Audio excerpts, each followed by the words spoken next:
Buenos días a todos, ¿cómo están? Bueno, eso me alegra. Aplaudan al Señor, bien fuerte, eso. Él es merecedor de toda honra y de toda gloria. Y bueno, quiero saludar en esta mañana a los que nos visitan por primera vez. A ver, levante su mano. A ver, tenemos visitas. Bienvenido, bienvenida a esta su casa. De verdad que siéntase como en familia. Aquí estamos para poder ser alimentados, ser edificados a través de la palabra de Dios. Y bueno, es una tremenda bendición poder en esta mañana compartir la palabra para que ahí todos puedan acompañarme en el libro de Hebreos, capítulo 6, versículo 11. Vamos a leer de Hebreos 6, del 11 al 15. Entonces ahí todos puedan ubicarse para que todos juntos podamos leer lo que hoy el Señor quiere entregar a nuestro corazón. ¿Cuántos están felices con lo del Encuentro Kids? Maravilloso de que nuestros hijos puedan vivir esa experiencia maravillosa, de que ellos puedan conocer la revelación de la cruz, el amor de Dios a través de Jesús, que puedan hallar libertad. Ustedes no crean, los niños tienen sus cargas, a veces por las cositas que les permitimos que ellos observen o vean en nuestros hogares. Entonces ellos necesitan que el Señor pueda traer sanidad y restauración a sus vidas. Por eso yo les recomiendo a todos los papitos que tienen sus niños que aún no han vivido un encuentro, o si lo han vivido, que vuelvan otra vez a vivirlo y que lo puedan ahí que lo puedan hacer parte de vivir esa experiencia hermosa con el Señor. Hebreos capítulo 6, versículo 11 dice así: pero sabemos que cada uno de vosotros muestre la misma solicitud hasta el fin, para plena certeza de la esperanza, a fin de que no os hagáis perezosos, sino imitadores de aquellos que por la fe y la paciencia heredan las promesas. Porque cuando Dios hizo la promesa a Abraham, no pudiendo jurar por otro mayor, juró por sí mismo, diciendo: de cierto te bendeciré con abundancia y te multiplicaré grandemente. ¿Cuántos anhelan eso para sus vidas? Y habiendo esperado con paciencia, alcanzó la promesa. Quiero invitarlos que ahí en el lugar puedan inclinar su rostro y vamos a poner este tiempo en las manos del Señor. Amado Espíritu Santo, te bendecimos en esta mañana. Te damos la bienvenida a este lugar, a este tiempo de compartir el mensaje. Hoy te pido que seas tú, Señor, hablando a nuestras vidas y a nuestros corazones. Que cada semilla que hoy sea sembrada, Señor, en nuestras vidas, caiga en una muy buena tierra. Y que cada palabra, Señor, sea cada uno de nosotros poniéndola por obra. Te lo pedimos en el nombre de Jesús. Amén. Y todos dicen amén. Y el título que le he puesto a este mensaje, o el título del mensaje que hoy les voy a compartir, es Imitadores de Fe. ¿Qué es un imitador? Y en la palabra griega significa mimete, que define a alguien que imita a otro o que es como otra persona. Y de esta palabra también vienen otras como mímica o como mimetismo.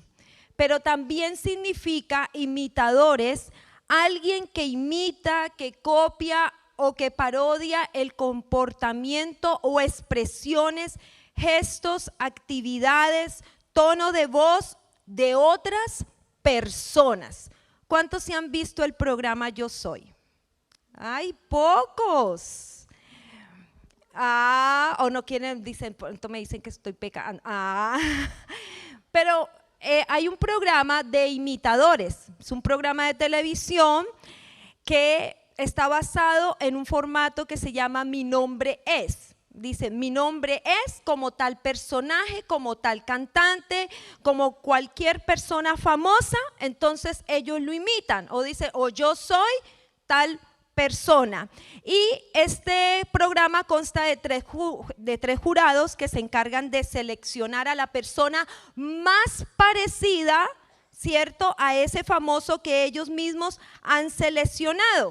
O sea, ellos comienzan a tener un cambio y una transformación en esa persona que es a veces idéntica a la otra en su tono de voz, en su forma de ser. Yo conozco a una que imita a Yuri aquí de Chile. ¿No la han visto? Es igualita en su pelo, ella se ha transformado su dentadura, el maquillaje se lo hace igual que Yuri. Todos conocen a la cantante Yuri, ¿cierto? Ella es cristiana también. Estuvo en el programa como jurado también de un programa de cantantes. No era Yo Soy, pero era un programa de cantantes. Y estos jurados eligen a esa persona que es idéntica, tanto por su voz, también por su parecido físico. Entonces, haciendo un paralelo con el versículo 12, en la parte B, que nos dice que seamos imitadores. O sea, nosotros también estamos para imitar. Dile, nosotros vamos a imitar. De aquellos que por la fe y la paciencia heredan las promesas. ¿Y quiénes son esos imitadores o quiénes son esas personas famosas que nosotros vamos a imitar y que están en la Biblia? Bueno, muchos de ellos son grandes personajes de la Biblia, que entre ellos están Abraham. No sé si ahí salen algunas para que ustedes vayan viendo el atuendo, para que se vaya pareciendo un poco más a él los que son varones. Pero también está Noé, está José, otro de los grandes famosos que podríamos imitar, porque están hablando de los imitadores de fe. Está David, está Pablo, Sara, Esther, Ana, Ruth, Jesús. Y entre muchos más que están para que nosotros los podamos imitar. ¿Y por qué debemos de imitarlo? Porque todos y cada uno de los que yo le nombré y otros más, ellos alcanzaron el éxito y alcanzaron grandes promesas de Dios. ¿Cuántos anhelan alcanzar el éxito en sus vidas? Entonces aquí es clave de que nosotros observemos qué es lo que nosotros podríamos llegar a imitar en ellos para poder alcanzar las promesas de Dios. El imitarlos, ¿eso qué contribuiría a nuestras vidas? Felicidad, beneficios maravillosos, y entre otras cosas también que regocijamos el corazón de Dios, ya que estamos respondiendo al desafío de cómo es nuestro proceder en esta vida, en esta tierra. Entonces agradamos al corazón de Dios cuando nosotros queremos imitar a personas que han alcanzado grande éxito en las manos de Dios. ¿Tú imitarías a alguien que ha fracasado?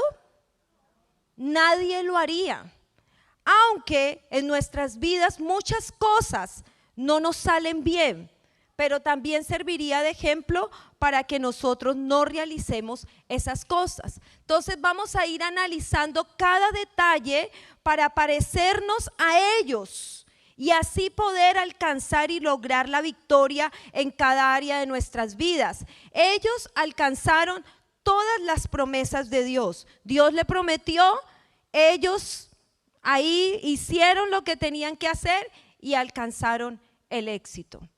Es increíble porque al ellos recibir de parte de Dios, me imagino a Dios observando las vidas de ellos, observándolos, poniendo sus ojos en la vida de cada uno de ellos. ¿Ustedes imaginan que Dios ponga sus ojos en su vida?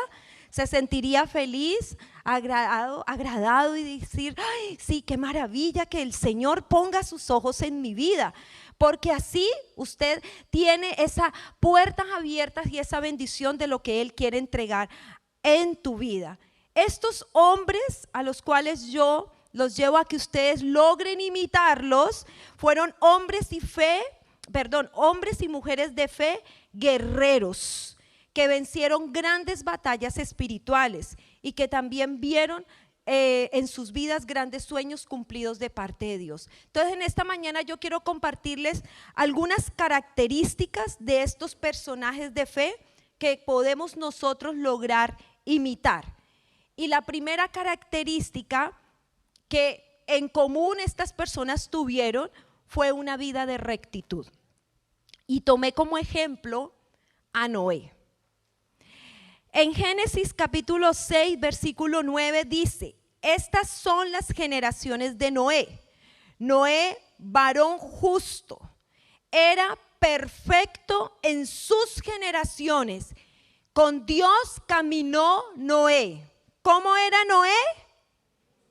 Un hombre justo. Era un hombre perfecto, con un corazón correcto delante de Dios.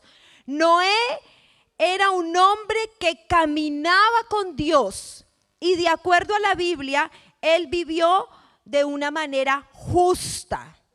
Por lo mismo, él fue escogido, tanto Noé como su familia, para advertir a la gente del diluvio que iba a caer sobre la tierra.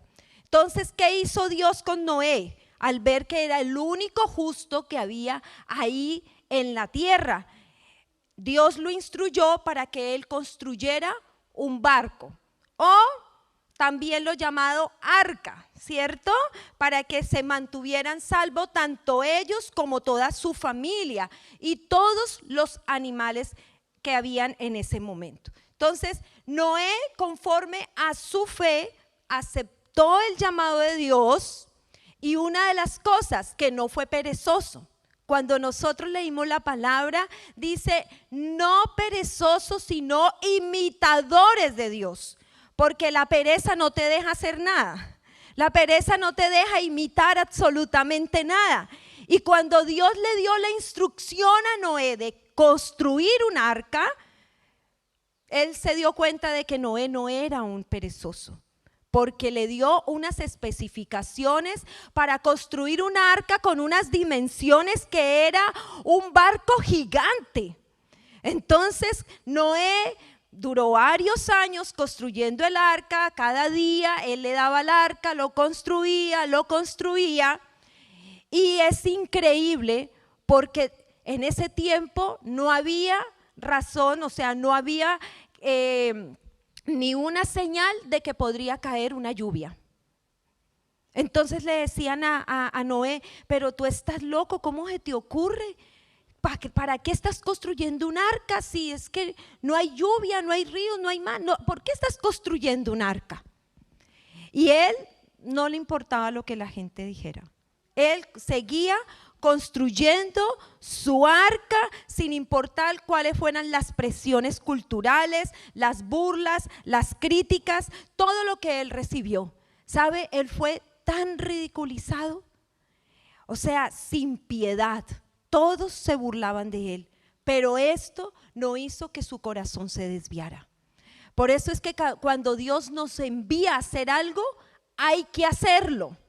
No podemos nosotros ahí decir: ay, qué pereza, llegar a las 10 de la mañana para la intercesión, ay, una hora más, ay, yo llego, listo, a las 11 para la reunión.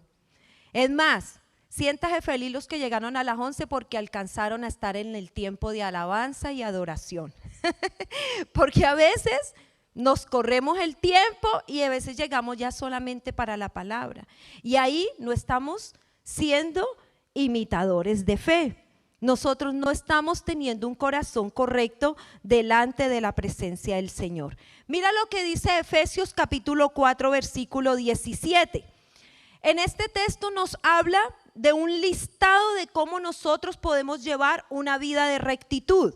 Y dice así, 4:17. Esto pues digo y requiero en el Señor, que ya no andéis como los otros gentiles que andan en la vanidad de su mente, teniendo el entendimiento entenebrecido. O sea, me lo imagino así como lleno de telarañas. Ajenos de la vida de Dios, o sea, alejados de Dios, por la ignorancia que en ellos hay y por la dureza de su corazón, los cuales después que perdieron toda sensibilidad, se da cuenta que cuando hay dureza se pierde la sensibilidad, y dice que se entregaron a la lascivia para cometer con avidez toda clase de impureza. el versículo 20, mas vosotros no habéis aprendido así a Cristo, si en verdad le habéis oído y habéis sido por él enseñados conforme a la verdad que está en Jesús. En cuanto a la pasada manera de vivir, hay una pasada manera de vivir. Dice, despojados del viejo hombre que está viciado conforme a los deseos engañosos, y renovados en el espíritu de vuestra mente, y vestidos del nuevo hombre creado según Dios, porque Dios es el que crea ese nuevo hombre en la justicia y en la santidad de la verdad, que es la manera en que nosotros deberíamos de andar.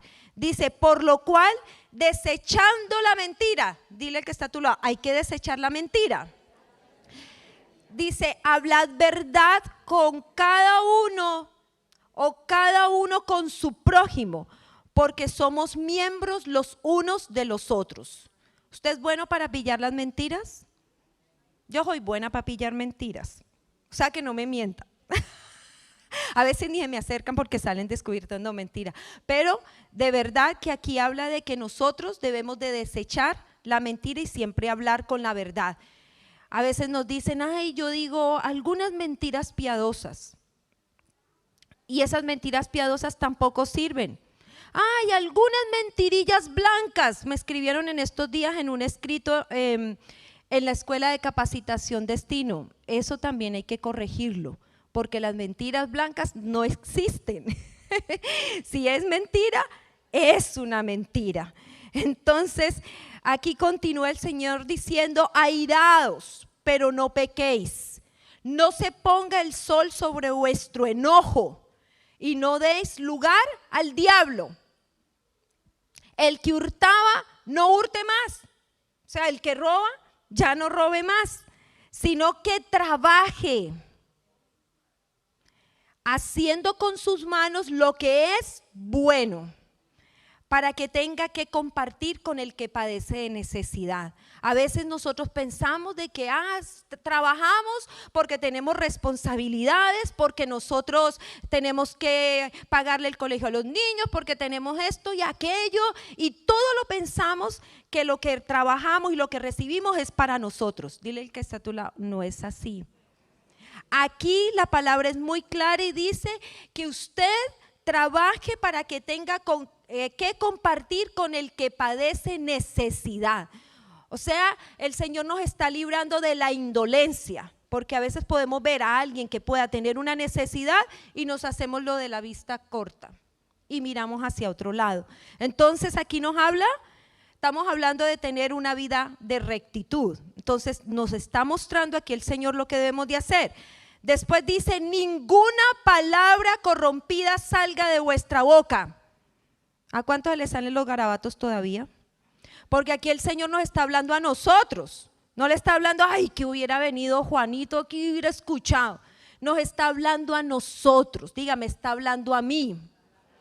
Porque tal vez en algún momento que usted algo no le parezca y se le salga un garabato. Aquí la palabra está diciendo ninguna palabra corrompida. Por eso es que tenemos que imitar a los de fe, a los que tuvieron una vida intachable, perfecta, que no se le salió ningún garabatín. Usted a veces de pronto se golpea un dedo y ¡ta!, se le sale un garabato. Ay, pero es que la costumbre, no, si es que nos está diciendo de que la vida ese viejo hombre hay que dejarlo atrás y vestirnos del nuevo hombre que es creado por nuestro Dios, que es en santidad y en verdad. Entonces aquí dice que ninguna palabra corrompida salga de vuestra boca, sino la que sea buena para la necesaria edificación. Hable lo que edifica. No hable cualquier cosa por hablar. Usted tiene que dar gracia a los que le oyen, como dice aquí la palabra. A veces usted está cerca de una persona que solamente habla palabras maldicientes, palabras corrompidas, y usted quiere salir corriendo del lado de esa persona. Tal vez nos podamos encontrar cerca de personas en nuestra área de trabajo que lo pueden hacer. Usted no le diga, no lo corrija, no lo haga usted. Y usted le da el ejemplo a esa persona. porque uno no puede ponerse a corregir al que ya a usted le molesta, no, usted aparta un poquito y es prudente, pero lo interesante aquí es que usted no lo haga, que usted no lo haga, porque si no pasa lo del versículo 30. Dice que no contristéis al Espíritu Santo de Dios, porque el Espíritu de Dios está en ti. Y al tú hablar palabras corrompidas todavía, pues estás contristando al Espíritu Santo, con el cual fuiste sellado para el día de la redención. Y dice, quítense de vosotros toda amargura, enojo, ira, gritería. Yo no los defino porque ustedes ya conocen estas palabras y saben qué es. Maledicencia y toda malicia.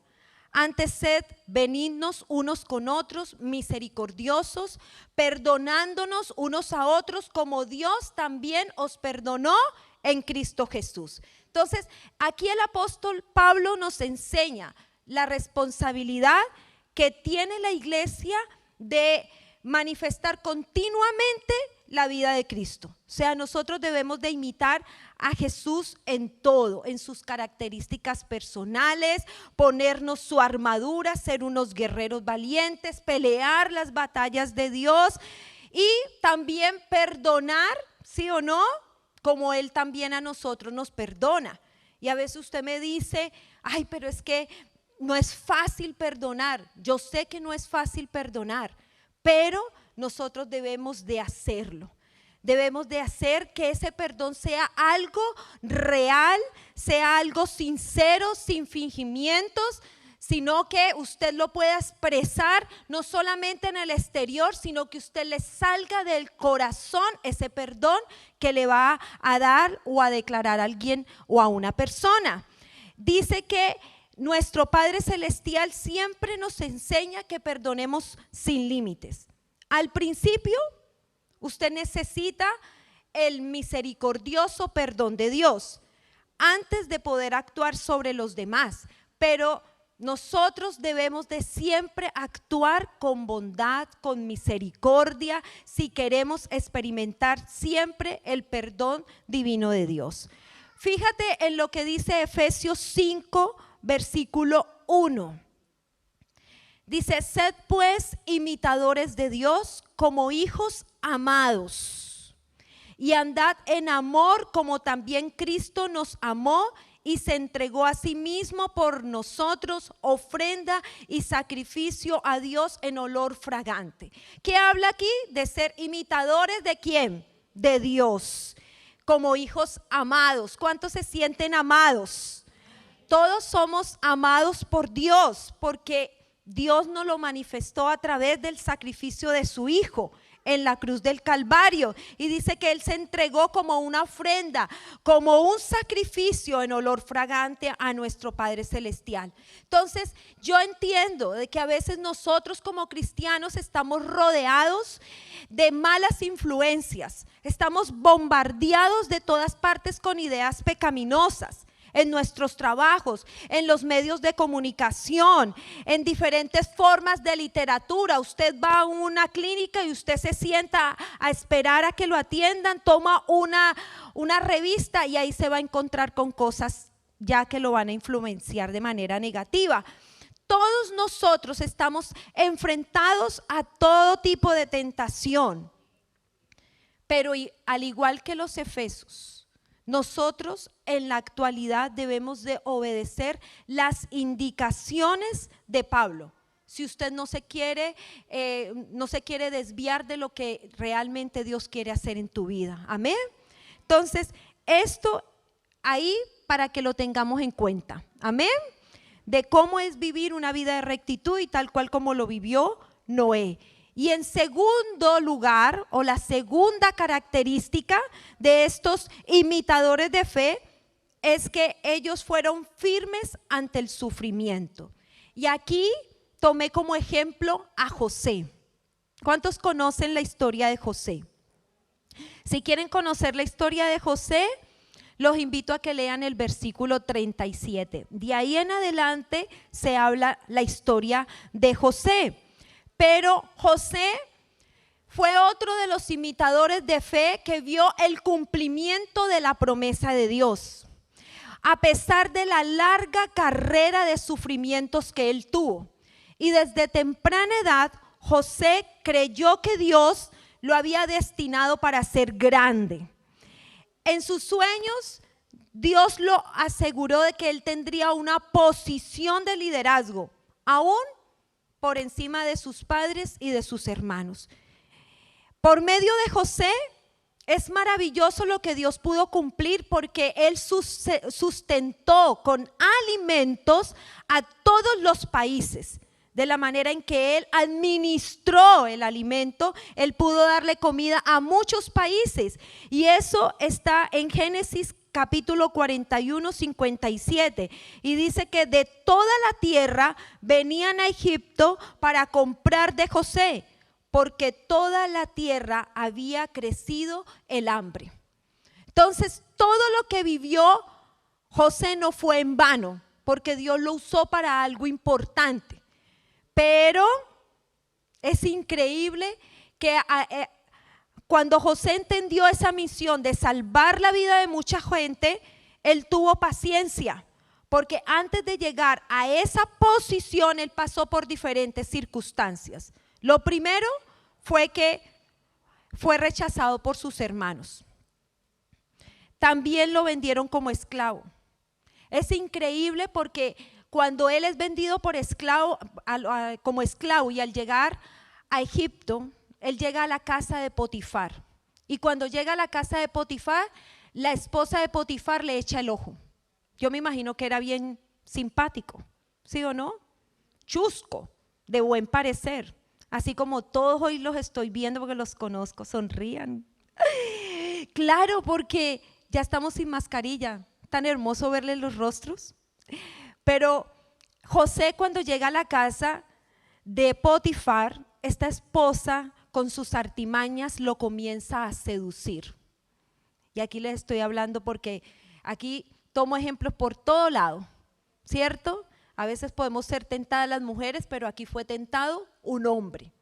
Y siempre el hombre va a poder ser tentado por una mujer. Yo le digo siempre a las mujeres cuando entran en consejería conmigo, y las que son casadas y todo eso, yo le digo siempre pónganse bonitas desde que inicia la mañana, porque de repente a veces nosotras las mujeres nos levantamos, hacemos todo el oficio de la casa y con el mismo pijama nos acostamos, todo sucio y cochino. Entonces ahí ponemos en riesgo nuestro matrimonio. Entonces yo les digo que hay que pulirse, porque siempre van a haber esposas de Potifar por ahí, ¿sí o no? Entonces resulta de que esta esposita de Potifar comenzó entonces a querer seducirlo, a querer ahí que se acostara con ella y todo eso, pero José rechazó todas y cada una de las insinuaciones de esta esposita. Lo rechazó, y él ¿qué hizo? Tomó la decisión de huir. Y él, cuando huye, la esposa de Potifar lo acusa falsamente y lo encarcelan. Todo lo que vivió José, imagínate, haber caído en un hoyo, en una cisterna. Sus hermanos lo rechazan, lo odian, lo critican, lo venden, llega a la casa de Potifar, lo llevan a una cárcel. Porque es que yo les digo, porque les cuento la historia de José. Porque a veces usted me dice, pero usted no sabe lo que yo estoy viviendo y lo que yo estoy pasando. Le digo, yo no es nada para lo que han vivido estos grandes personajes de la Biblia. O sea, las historias están ahí para que nosotros tomemos motivación y digamos, Señor, si ellos pudieron vencer, nosotros también lo podemos hacer. Amén. Entonces, cuando él es encarcelado, él llega ahí a ese lugar y comienza el Señor a usarlo para interpretar sueños. Y él interpreta los sueños de algunos que tenían conexiones políticas para que lo ayudaran a salir de ahí. Y estos personajes salieron, él le interpretó los sueños, salieron de la cárcel, sin embargo se olvidaron de él.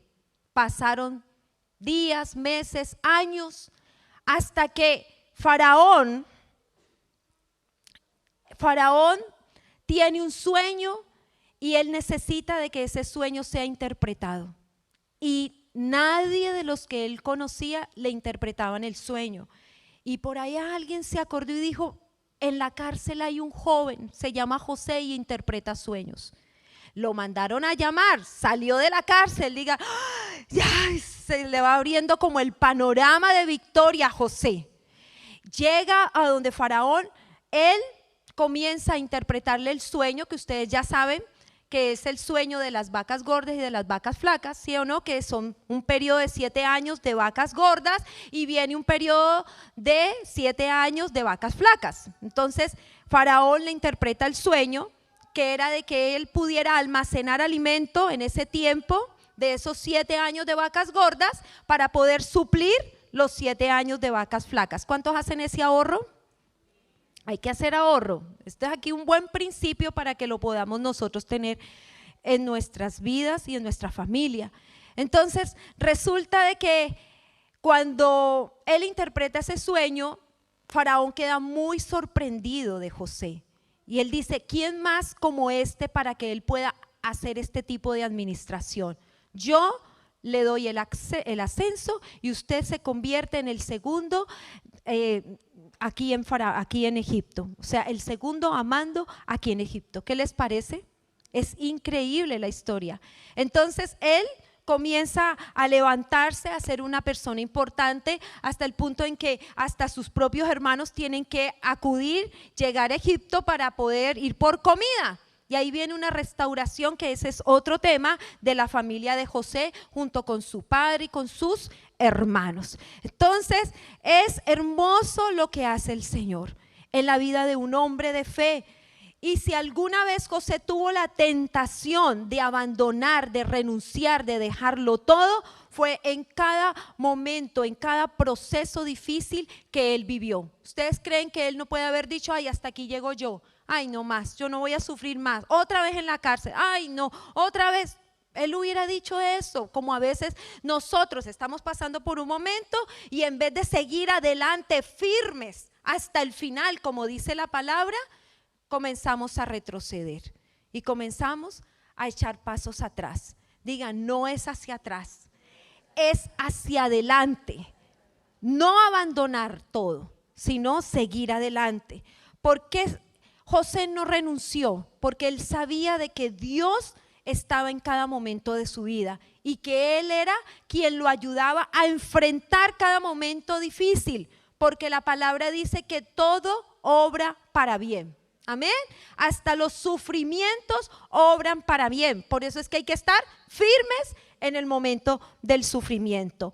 Quiero llevarlos al libro de Filipenses capítulo 1, versículo 27, y dice así la palabra: solamente que os comportéis como es digno del evangelio de Cristo, para que, o sea que vaya a veros o que esté ausente, oiga de vosotros que estáis firmes en un mismo espíritu, combatiendo unánimes por la fe del evangelio, y en nada intimidados por los que se oponen, que para ellos ciertamente es indicio de perdición, mas para vosotros de salvación, y esto de Dios, porque a vosotros os es concedido a causa de Cristo, no solo que creáis en Él, sino que también padezcáis por Él, teniendo el mismo conflicto que habéis visto en mí y ahora os oís que hay en mí. Y este es el apóstol Pablo, y él está hablando a la iglesia de Efesios. Él no habla demasiado de sí mismo, pero él siempre sale con rapidez de todas las reflexiones sobre el encarcelamiento que él tuvo y esa esperanza de siempre de ser expuesto a libertad. Entonces, aquí el apóstol Pablo nos habla de que nosotros, en el momento en que estamos pasando por un momento difícil, no solamente nos preocupemos por lo que nosotros estamos viviendo, sino que nos preocupemos por aquellos a quienes nosotros les estamos hablando y ministrando. Esto se lo hablo a las personas que tienen un liderazgo, que a veces nosotros podemos estar pasando por un momento difícil, pero nuestra preocupación es por lo que nosotros le estamos ministrando, de que eso les sirva de motivación a los demás para que permanezcan firmes en todo. Amén.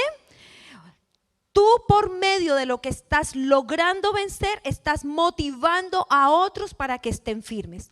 Entonces, a aquellos que permanecen firmes en las verdades de Dios, a pesar de lo que sucede en sus vidas y no se retiran de sus combates, son los que verdaderamente logran grandes victorias. ¿Cuántos dicen amén a eso? Hacia allá es que vamos enfocados. Para poder lograr grandes victorias, ¿qué tenemos que hacer? Imitar a los que tuvieron una fe y a los que tuvieron una vida correcta, una vida perfecta, pero que también fueron firmes en medio del sufrimiento. Y la tercera característica es el gozo en la persecución. ¿Cuál debe de ser nuestra actitud en tiempos de persecución? Porque a veces tú en este momento no estás viendo una persecución como lo que vivió el apóstol Pablo, que él fue apedreado, fue golpeado y encarcelado también. Pero, ¿cuál debe de ser nuestra actitud en medio de la persecución? Diga gozo. Hay un escritor cristiano que se llama Charles Spurgeon. Dice que no hay mejor forma de glorificar a Dios que llevando una vida tranquila y gozosa. O sea, un cristiano que usted vea con una cara así como una cara de limón, diga, no es cristiano. Claro, porque el cristiano que tiene que mostrar un gozo, tiene que ser gozoso. El mundo tiene que saber que nosotros le servimos a un Dios bueno. Entonces, si usted le sirve a un Dios bueno, usted tiene que tener felicidad, tiene que tener gozo, tiene que tener alegría, satisfacción. Y si usted está pasando por problemas, pues no deje que nadie note esos problemas.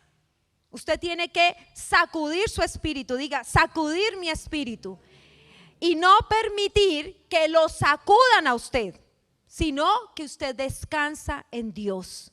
Usted descansa en Dios y lo sigue alabando, lo sigue adorando, porque eso es no perder la esperanza de que Dios tiene algo mejor para darte a ti. Amén.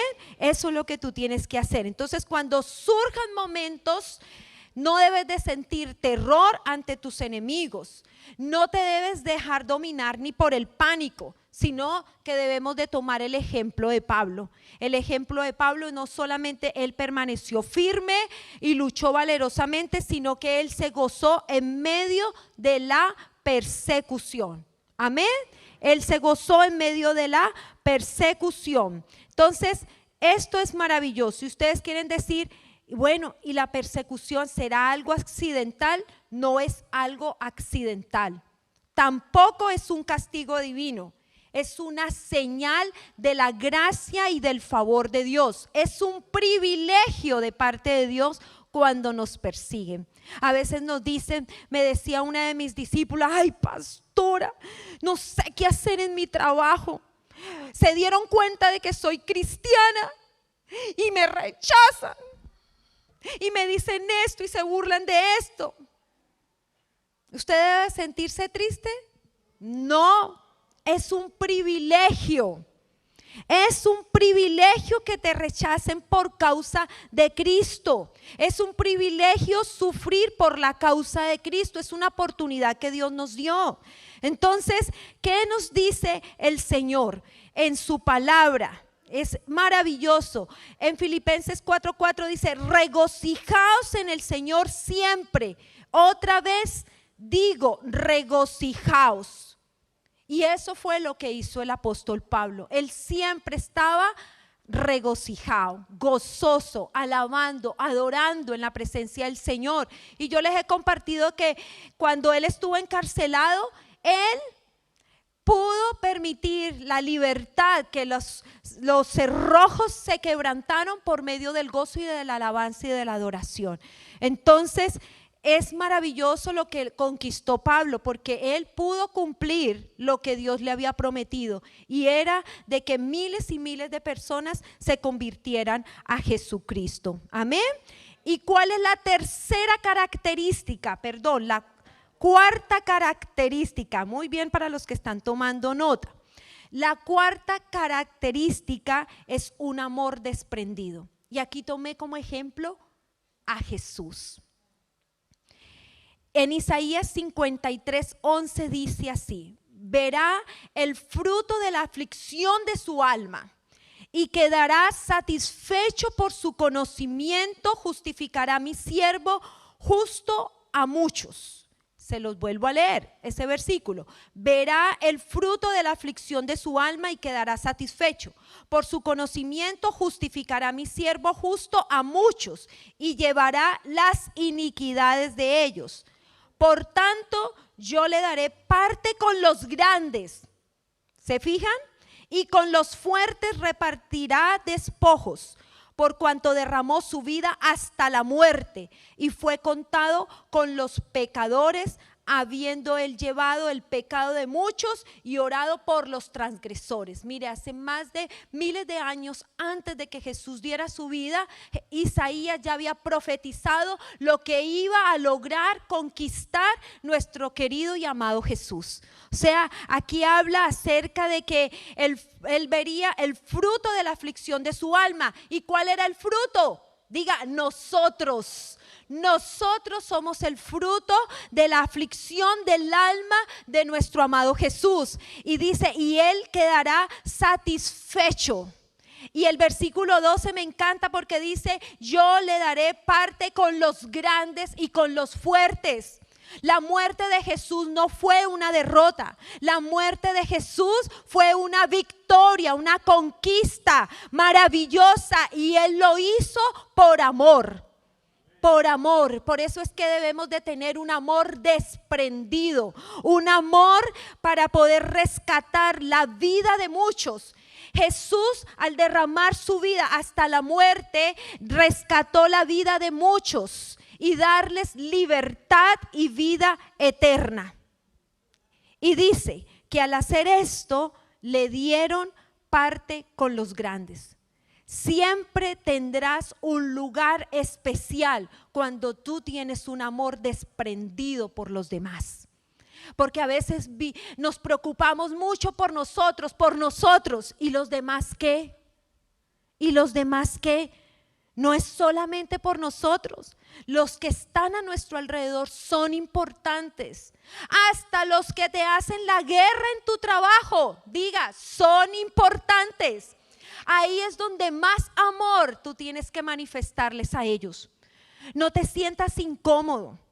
Yo recuerdo un día cuando yo iba a trabajar, no estaba allá en Colombia y trabajaba en lo secular. Yo iba hacia una nueva sesión donde yo había alcanzado un ascenso laboral, y una de esas niñas que trabajaban en ese lugar me odiaba. Ella no me podía ver. Y cuando le dijeron, bueno, la que viene a ocupar el puesto es María Fernanda Riasco, esa mujer, yo no la quiero ver aquí. Si esa mujer viene para acá, yo renuncio. Imagínese la osadía de esa persona de decir que iba a renunciar porque yo llegaba allá. Y entonces le dijeron, no, pero ¿cómo? ¿De quién estás hablando? Yo creo que tú estás hablando de otra persona. Pues claro, porque la jefe ya me había entrevistado y yo ya era un dulce corazón. Yo ya era un amor. Entonces ella le dijo, pero tú estás equivocado, esa persona que tú me estás hablando no es la que yo entrevisté. Sí, es que ella es esta. Y le empezó a decir un poco de, no, ella ya no es así, no, ella no es así. Y cuando yo llegué a ese lugar, obviamente que ahí tenía un gran enemigo. Y vino guerra, vino lucha, vino batalla, pero yo nunca me enfrenté a ella. Ella lo hizo conmigo, sí, Uy, me hizo cosas terribles, pero antes yo ya me había humillado delante de la presencia del Señor y yo ya le había dicho: Señor, dame la fuerza y la fortaleza para superar cualquier cosa que me haga esta niña. Ya no era mujer, sino esta niña. Cualquier cosa que me haga esta niña, por Dios, ay, ayúdame a poder vencerla.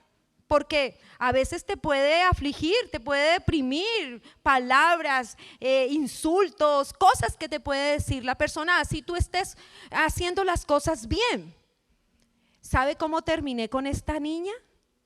Terminamos pero con una hermosa amistad.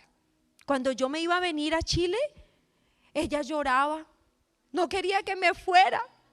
Ay, mi esposo es testigo, porque ella fue a mi despedida. Cuando ya todos en mi trabajo me estaban ya dando el adiós para venirme a Chile, ella decía: ay, es que Mafer, ay, no se puede ir. Ay, no. Y lloraba. ¿Y eso qué fue? El trabajo que Dios hizo en mi vida. Por eso es que tú tienes que ser imitador de Dios, imitador de fe, para que las personas puedan cambiar. Esa niña comenzó a tener cambios, ya no era la misma niña así violenta, agresiva, amargada. No, ella con mi trato, ella comenzó a tener otra vida. Y los demás comenzaron a notarla a ella también el cambio. Se dan cuenta que uno con la actitud de uno, ella nunca llegó a mi iglesia. Yo no sé si ahora ella puede haber conocido ya del Señor, pero que la semilla fue sembrada, sí. Fue sembrada y su vida cambió. Entonces, Cristo fue exaltado a causa de su obediencia. Él estuvo dispuesto a aceptar la muerte en la forma más dolorosa y humillante, que fue la muerte de cruz. Fue en público, despojado de toda dignidad. Sin embargo, la historia de nuestro Señor no termina en aquel lugar horrible que fue el lugar de la calavera, o llamado el Calvario. La muerte fue vencida gracias al milagro de la resurrección. Amén. Dios lo exaltó, dice la palabra, hasta lo sumo. ¿Por qué? Porque Él se humilló a sí mismo hasta la muerte. O sea, Cristo nunca buscó su propia gloria. Su exaltación fue un acto de Dios. Dios derramó honores. Dios derramó una gloria mayor en nuestro amado Jesús. Entonces, ¿cuál es la verdad elemental aquí en este caso? Es que el camino hacia la exaltación es que nos humillemos a nosotros mismos. Si tú quieres alcanzar grandes victorias en Dios, necesitas el camino que es la humillación para llegar a la exaltación.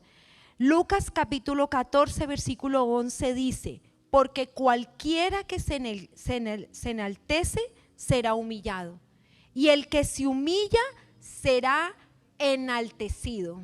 Amén. Cualquiera que se enaltece será humillado, y el que se humilla será enaltecido.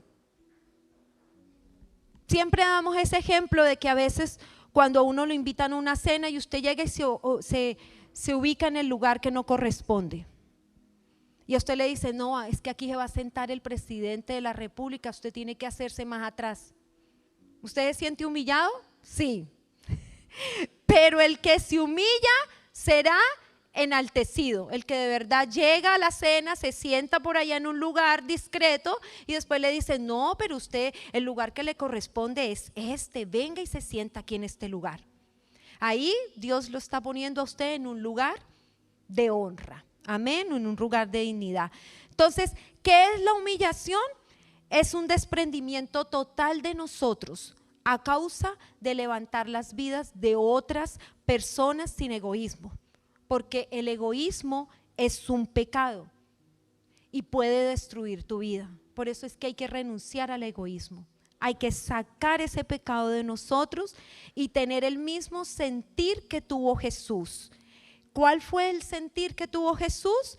Que Él se interesaba por los otros. La mayor preocupación que siempre llenó la mente del Señor fue la preocupación de los otros. Dice la palabra que Él no vino para ser servido, sino para servir y dar su vida en rescate por muchos o por los demás. Entonces, Él vivió para los otros. Diga, Él vivió para los otros y murió para los otros. Entonces, toda su vida fue una generosidad de amor. Amén. Entonces, todos los personajes anteriores, como lo fue Noé, como lo fue José, David, Abraham, fueron hombres de fe muy importantes y dignos de imitar. Pero Jesús está por encima de los demás. Diga, Jesús está por encima de los demás. Es el mejor modelo de imitar, en obediencia, en santidad, en libertad, en preocupación por los demás, en amor. Él es digno de imitar. No hay otro nombre que supere en importancia a todos los nombres en el cielo y en la tierra. Jesús. Su entrega, su amor, su fidelidad.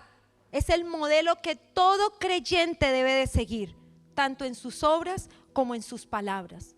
Entonces, mi pregunta en el día de hoy: ¿cuántos quieren ser imitadores de fe? Todos aquellos que quieren ser imitadores de fe, yo los invito a que se pongan de pie. Hoy vamos a pedirle al Señor que Él forme en nuestra vida cada uno de estas características y que Él pueda poner esos ojitos en ti y diga, wow, este tiene la fe para yo poder entregarle todo lo que Él anhela y desea y necesita. Amén. Ahí usted puede en su lugar cerrar sus ojos y meditar en lo que hoy Dios habló a tu vida y en tu corazón.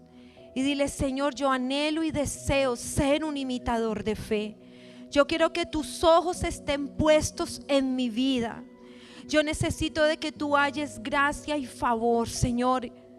Yo necesito eso en mi vida. Hoy te damos gracias, amado Dios, por tu palabra. Gracias, Señor, por la enseñanza que hemos recibido. Y hoy hemos descubierto y sabemos con todo nuestro corazón de que tú siempre cumples tus promesas. Tú cumples tus promesas tal cual como lo hiciste con Abraham, como lo hiciste con Noé, que salvaste y rescataste su vida y la de su familia. Dile gracias porque también tú cumpliste las promesas en la vida de Sara, en la vida de Esther y de Pablo. Y hoy estamos aquí, Señor, en este lugar, reconociendo nuestra necesidad de ti y de ser hombres y mujeres que te imitemos en todo. Dile, yo quiero imitarte en todo, amado Dios. Yo quiero ser como cada uno de esos hombres. Yo quiero ser tal cual como lo hicieron estos hombres y mujeres que llevaron una vida recta, perfecta delante de ti. Fueron hombres que no desmayaron ante la adversidad, que no permitieron, Señor, que nada ni nadie les robara el gozo, ni en el sufrimiento, ni en la persecución. Dile, Señor, en esta mañana dilo con una voz fuerte. Dile, Señor, gracias por tu entrega. Gracias por tu amor y por tu generosidad con cada uno de nosotros. Aunque no lo merecíamos, dile, tú diste tu vida por mí para rescatarme de una vida de esclavitud. Dile gracias porque no retrocediste y fuiste obediente a la petición del Padre para rescatar a la humanidad del pecado, del dolor y de la iniquidad. Dile gracias porque venciste a la muerte y hoy tengo el gran testimonio de que sí se puede entregar todo por amor. Dile, hoy rindo una vez más mi vida completa a ti, Señor. Dile, quiero ser un imitador perfecto de tu obediencia y tu fidelidad. Dile gracias, porque a partir de hoy voy camino a recibir esa promesa que estoy seguro que tú lo harás en mi vida, en el nombre de Jesús. Permítame, yo oro en esta mañana por tu vida. Gracias, Señor. Hoy oro por la vida de cada uno de tus hijos, Dios. Y anhelo con todo mi corazón de que tus ojos estén puestos en la vida de cada uno de ellos. Que tú halles fe, Señor. Que tú halles, Señor, un corazón fiel, obediente, paciente, para superar cada una de las adversidades y circunstancias que se les presenten en la vida. Hoy pido que tú renueves las fuerzas. Renueva las fuerzas de tus hijos, Dios. Levántalos, Señor, de la condición en la que puedan estar en este momento, y que ellos tengan la confianza suficiente de que tú eres un Dios bueno, que tú eres un Dios grande, poderoso, un Dios que los saca, Señor, de medio de la amargura, del dolor, de la enfermedad. Hoy declaro, Señor, una conquista poderosa en la vida de ellos, Dios. Ellos verán milagros, prontamente comenzarán, Señor, ellos a ver milagros. Visualiza lo que tú anhelas, lo que tú deseas, y dile: Señor, yo estoy seguro de que pronto lo alcanzaré. Gracias, Señor, por lo que has formado en mi vida. Dile: gracias, Señor, porque tú, Señor, has perfeccionado mi vida, Señor. Y dile: yo anhelo que esa rectitud permanezca hasta el fin de mis días aquí en esta tierra. Lo anhelo, lo deseo con todo mi corazón. Gracias, Padre. Hoy, Señor, trae esa bendición poderosa y sobrenatural sobre la vida de cada uno de tus hijos. Lo declaro en el nombre de Jesús. Amén y amén. ¿Cuántos dicen amén? ¿Cuántos le dan un aplauso al Señor en esta mañana? Nuestro Rey es grande, es maravilloso. Y también quiere darles ese regalo a nuestros invitados en esta mañana. Ustedes no están por casualidad en este lugar.